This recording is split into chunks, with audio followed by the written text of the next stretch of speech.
Shalom, c'est votre âme serviteur, l'apôtre Christ Ben Mwamba.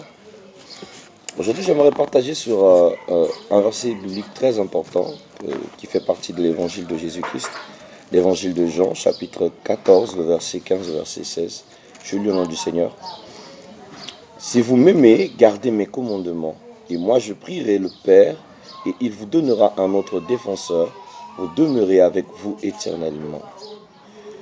J'aimerais parler de ce passage très précis parce que le Christ prophétiquement comprenait déjà que dans les temps à venir, l'amour du Seigneur devait subir un coup et aussi ses principes, ses lois devaient rencontrer des compromissions liées peut-être à la naïveté humaine mais aussi au jugement personnel.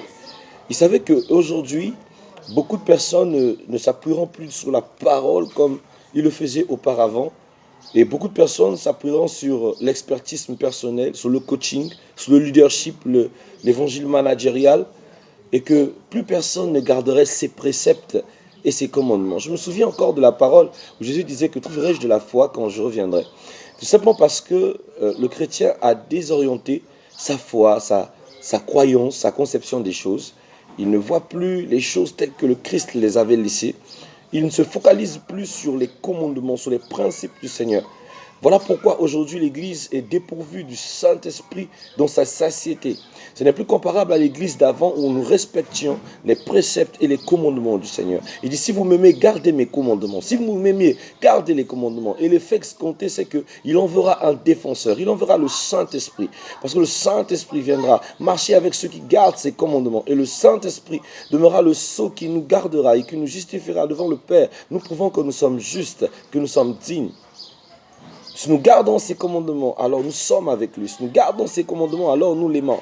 Il précise, il dit, si vous m'aimez, parce que ça devient comme le conditionnel, comme dirais-je, c'est-à-dire la base même de cette relation. Il dit, si vous m'aimez, gardez mes commandements, gardons ces commandements. Ne nous détournons pas de gauche à droite dans des fausses doctrines, dans des fausses appréhensions humaines sur les pensées des hommes. Restons basés sur ce que la parole nous dit, ce que Jésus nous dit. Qu'est-ce que Jésus nous dit? Nous n'allons pas à l'église, nous n'allons pas par-ci, par-là pour écouter le cœur des hommes. Nous allons pour écouter Christ. Nous ne vivons pas pour appliquer nos principes, mais les principes de la parole. Si nous aimons le Christ, nous avons pour devoir de garder ses paroles. Et j'aime la Bible, dans le livre des psaumes, il dit « Ta parole est une lampe à mes pieds ».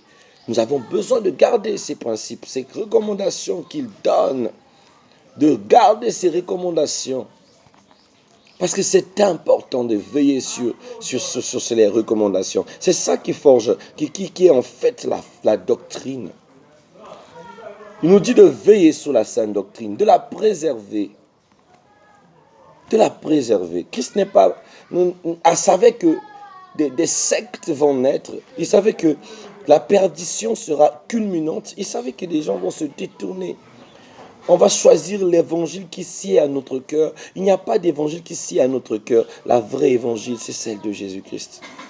Gardez ses commandements. Éloignons-nous du péché, de l'orgueil, des affinités, des querelles insensées. Repartons dans le principe de l'amour et gardons les commandements de Jésus. C'était votre âme serviteur, l'apôtre Christ Ben Mwamba, toujours dans le principe de partager un message. Que Dieu vous bénisse.